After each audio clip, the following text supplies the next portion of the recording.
Dear friends, సింపుల్గా చెప్పాలంటే ఇంగ్లీష్లో ఉన్నది 20 రకాల వాక్య నిర్మాణాలే. టెన్సెస్ 3 రకాలని మీకు తెలుసు: present tense, past tense, future tense. ఇవి తిరిగి ఒక్కొక్కటి 4 సబ్ టెన్సెస్గా విడగొట్టబడి మొత్తం 4 × 3 12 టెన్సెస్గా ఉన్నాయి. మరియు ఈ 12 టెన్సెస్ యాక్టివ్ వాయిస్లోను ప్యాసివ్ వాయిస్లోనూ ఉంటాయి. 4 సందర్భాలలో ప్యాసివ్ వాయిస్ ఉండదు. వీటిని తరువాత తెలుసుకుందాం. So active voice 12, passive voice 8, మొత్తం 20. ఈ 20 రకాల వాక్య నిర్మాణం చుట్టూనే ఇంగ్లీషు తిరుగుతూ ఉంటుంది. ఇప్పుడు ఈ 20 రకాల వాక్య నిర్మాణానికి చెందినటువంటి ఒక టేబుల్ చూద్దాం. ఈ ఒక్క టేబుల్ మీ వద్ద ఉంటే చాలు, ఈ 20 రకాల వాక్య నిర్మాణానికి ఒక అవగాహనకు వచ్చేస్తారు. ఓకే, లెసన్లోకి వెళ్దామా?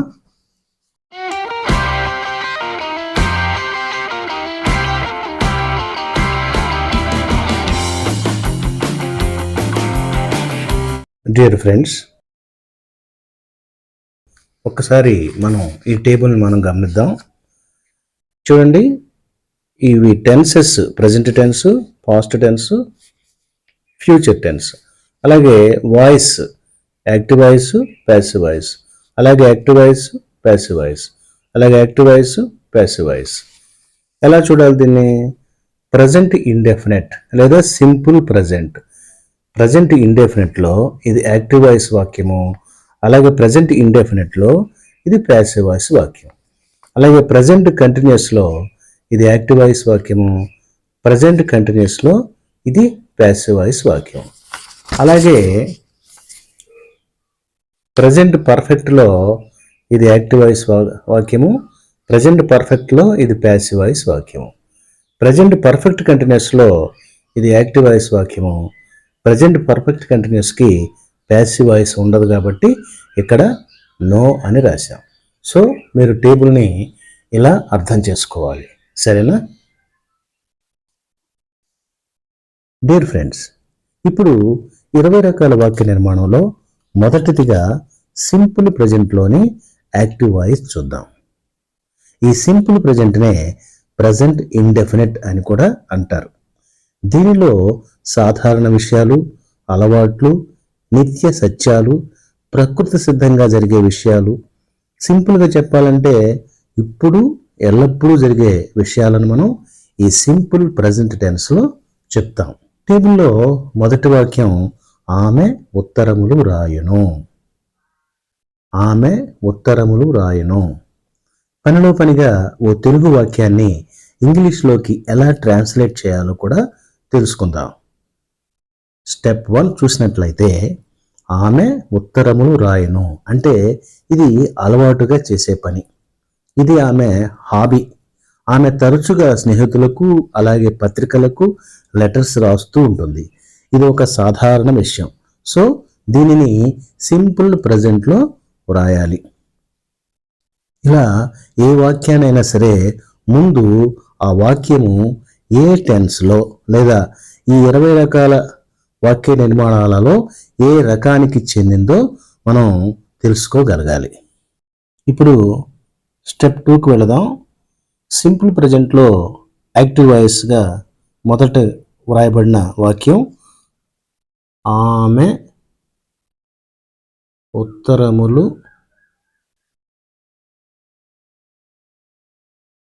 వ్రాయును.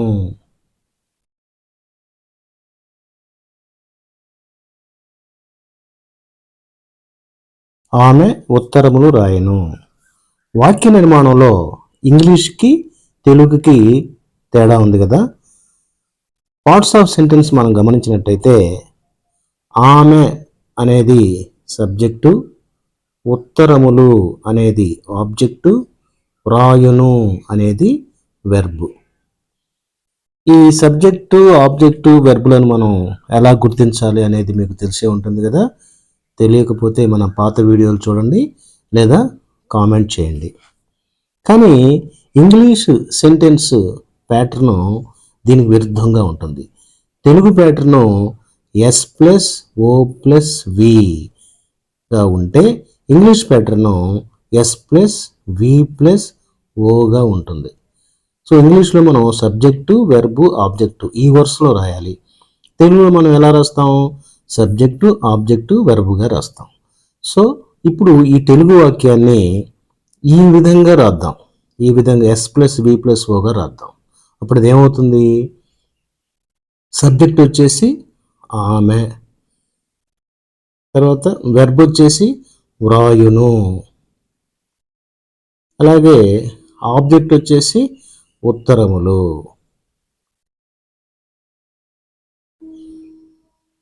సో ఇప్పుడు చూడండి, ఆమె వ్రాయును ఉత్తరములు. మనం ఒక వాక్యాన్ని ఇంగ్లీష్లోకి మార్చాలంటే ఇంగ్లీషు సంప్రదాయంలో తెలుగు వాక్యాన్ని మనం మనసులో ఊహించుకుని దాన్ని మనం ఇంగ్లీష్లోకి ట్రాన్స్లేట్ చేయాలి. దీన్ని ఇప్పుడు ఇంగ్లీష్లోకి మార్చినట్టయితే ఆమె, ఆమె అంటే షీ, వ్రాయును అంటే రైట్, వెర్బ్ యొక్క మొదటి రూపం రైట్, రోట్, రిటర్న్. వెర్బ్ యొక్క 3 రూపాలు రైట్, రోట్, రిటర్న్. దాంట్లో వెర్బ్ 1 తీసుకున్నాం. ప్లస్ ఉత్తరములు letters, she write letters, she write letters.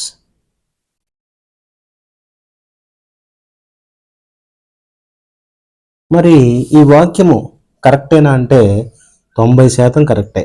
కానీ చిన్న గ్రామటికల్ మిస్టేక్ ఉంది. అదేమంటే సింపుల్ ప్రజెంట్లో, అంటే ఈ వాక్యం సింపుల్ ప్రజెంట్ కదా, సింపుల్ ప్రజెంట్లో సబ్జెక్ట్ గనక థర్డ్ పర్సన్, సబ్జెక్ట్ గనక థర్డ్ పర్సన్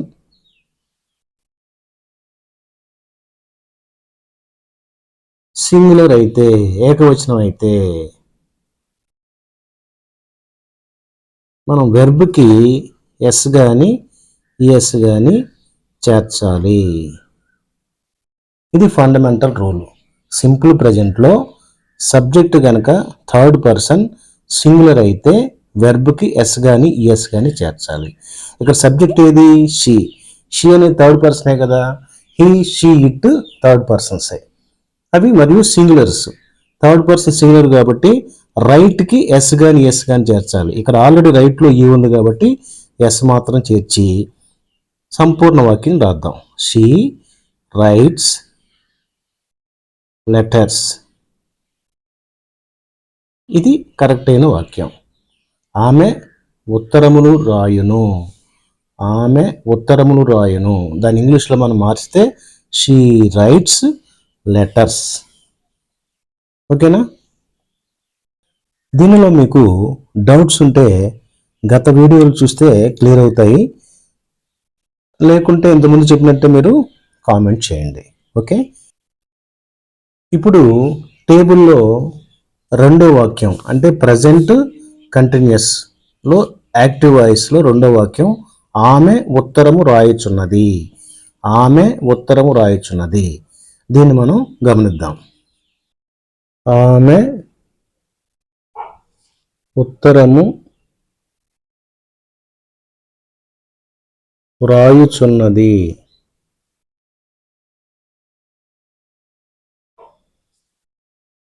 ఆమె ఉత్తరము రాయుచున్నది.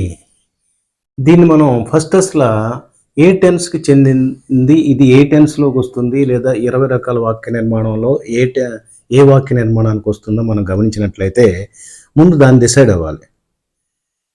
ఆమె ఉత్తరము రాయుచున్నది ఇప్పుడు రాస్తుంది ప్రజెంట్ అని మనం అనుకుందాం. సహజంగా నిజ జీవితంలో ఇప్పుడు ఏం చేస్తున్నావు అని ఎవరైనా అడిగితే ఇప్పుడు ఉత్తరం రాస్తున్నాను అంటాం, కాబట్టి అది మన కళ్ళ ముందు జరుగుతుంది కాబట్టి దాన్ని ప్రజెంట్ కంటిన్యూస్లో చెప్తాం. దట్ ఈస్ అందర్ స్టోరీ.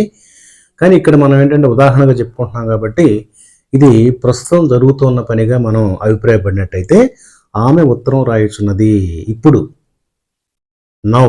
కనుక ఇది ప్రజెంట్ టెన్స్. మరి కంటిన్యూస్ అంటే ఏంటి? కంటిన్యూస్ అంటే కొనసాగుతూ ఉండటం. సో వ్రాయుచున్నది, వ్రాసేసింది కాదు, వ్రాయుచున్నది అంటే కంటిన్యూగా జరుగుతుంది, ఇంకా కంప్లీట్ కాలేదు. ఈ విధంగా జరుగుతూ ఉన్న పని కనుక ఇది కంటిన్యూస్.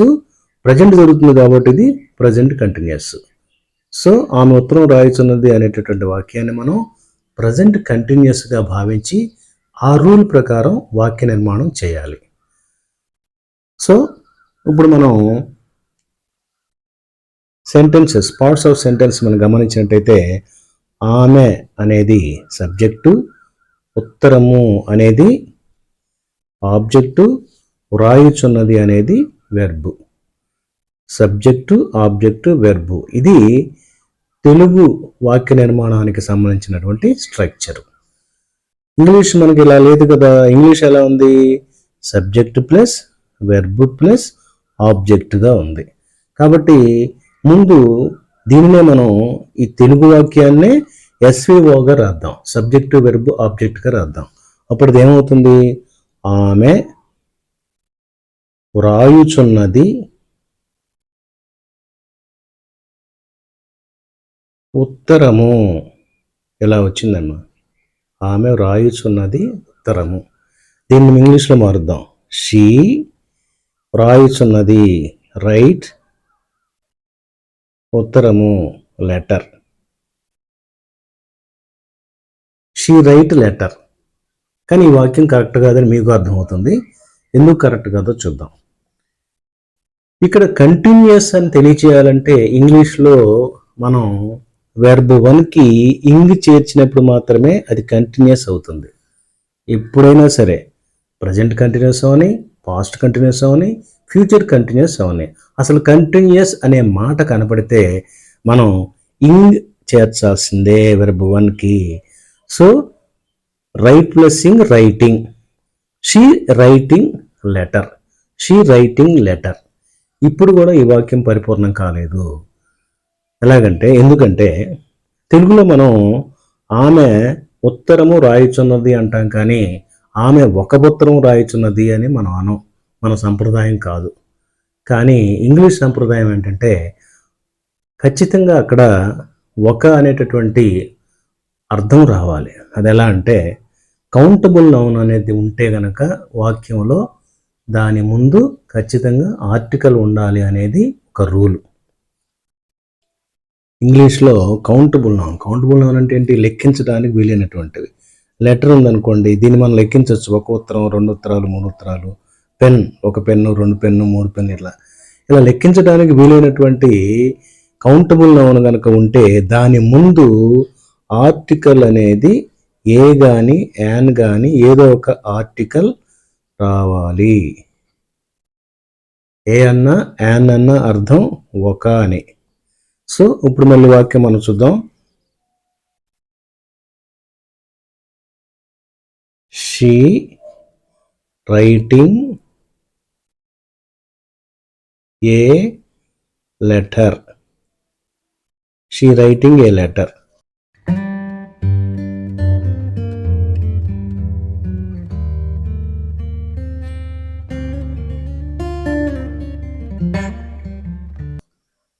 సరే, ఇప్పుడైనా వాక్యం కరెక్ట్ అయిందా అంటే ఇంకొక చిన్న పని చేస్తే అప్పుడు మనం ఈ వాక్యం పరిపూర్ణం అవుతుంది. అదేంటంటే ఈ వాక్యము ప్రజెంట్ టెన్స్లో ఉందా, పాస్ట్ టెన్స్లో ఉందా, ఫ్యూచర్ టెన్స్లో ఉందా? ఆ కాలం అనేది ఇక్కడ మనకి ఎక్కడ తెలుస్తుంది? షీ రైటింగ్ ఏ లెటర్ అంటే ఆమె ఉత్తరం రాయొచ్చుంది. ఎప్పుడు? ఇప్పుడా, రేపా, నిన్న జరుగుతూ ఉన్నా సరే మనం రైటింగ్ ఏ లెటర్ అంటాం. రేపు జరుగుతూ ఉందని మనం ఊహించుకున్నా రైటింగ్ ఏ లెటర్ అంటాం. కానీ ఈరోజు అంటానికి ఇక్కడ మనకు ఆధారం ఏమీ లేదు. ఈ విధంగా కాలాన్ని తెలపడానికి ఉపయోగపడేటటువంటి హెల్పింగ్ వెర్బ్స్ కొన్ని ఉన్నాయి.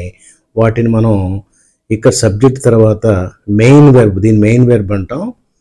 ఈ మెయిన్ వెర్బ్కు ముందు వీటిని హెల్పింగ్ వెర్బ్స్ అంటారు. ఈ హెల్పింగ్ వెర్బ్స్ మనం తీసుకురావాలి. కాలాన్ని తెలియజేయడానికి, ప్రజెంట్ టెన్స్ని తెలియజేయడానికి ఉన్నటువంటి హెల్పింగ్ వెర్బులు is, am, are. Is, am, are. ఈ మూడింటిలో ఏ ఒక్కటి ఇక్కడ ఉన్నా ఇది ప్రజెంట్ టెన్స్లో ఉంది అని అర్థం అన్నమాట. మరి ఈజ్ ఎప్పుడు వస్తుంది, యామ్ ఎప్పుడు వస్తుంది, ఆర్ ఎప్పుడు వస్తుంది అంటే యామ్ అనేది స్పెషల్ కేస్ అనమాట. ఇది ఎప్పుడు కూడా ఐకి మాత్రమే వస్తుంది. అయామ్ ఐకి మాత్రమే, నేను అనే దానికి మాత్రమే యామ్ అనేది హెల్పింగ్ వెర్బ్ వస్తుంది. మిగతా అన్ని ఏకవచన సబ్జెక్ట్స్కి ఈజ్ వస్తుంది. అదే బహువచన సబ్జెక్ట్ అయితే ఆర్ వస్తుంది. సింగులర్ అయితే ఈజ్, ప్లూరల్ అయితే ఆర్. ఐకి మాత్రమే యామ్. సబ్జెక్ట్ ఇక్కడ షీ ఉంది, ఐ కాదు కాబట్టి యామ్ రాదు. షీ అనేది ఏకవచనం కాబట్టి ఈజ్ రావాలి. అదే ఇక్కడ దే, వారు అనేటటువంటి బహువచనం ఉందనుకోండి, అప్పుడు ఆర్ వచ్చేది. కాబట్టి ఇక్కడ మనకి ఈజ్ రావాలి. సో వాక్యం మొత్తం ఇప్పుడు చూడండి. She is writing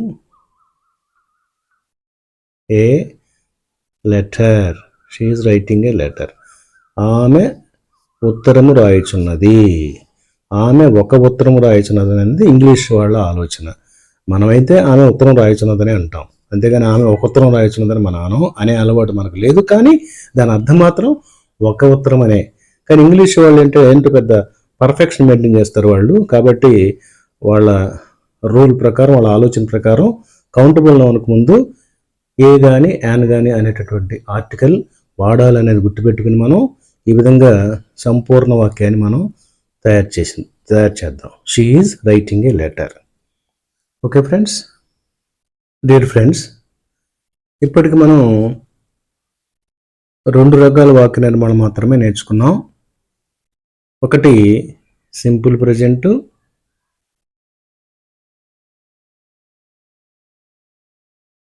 2 present continuous. ఇంకా మనం 18 రకాల వాక్య నిర్మాణాలు నేర్చుకోవాలి. మరి ఇది ఎప్పుడు నేర్చుకుంటామో, మనకు ఎప్పుడు అవకాశం వస్తుందో. నాకైతే టైం కుదరక వెంటనే వీడియోలను అప్లోడ్ చేయలేకపోతున్నాను. ఇకపై వెంటనే పబ్లిష్ చేయడానికి ప్రయత్నిస్తాను. అప్పటి వరకు సెలవు.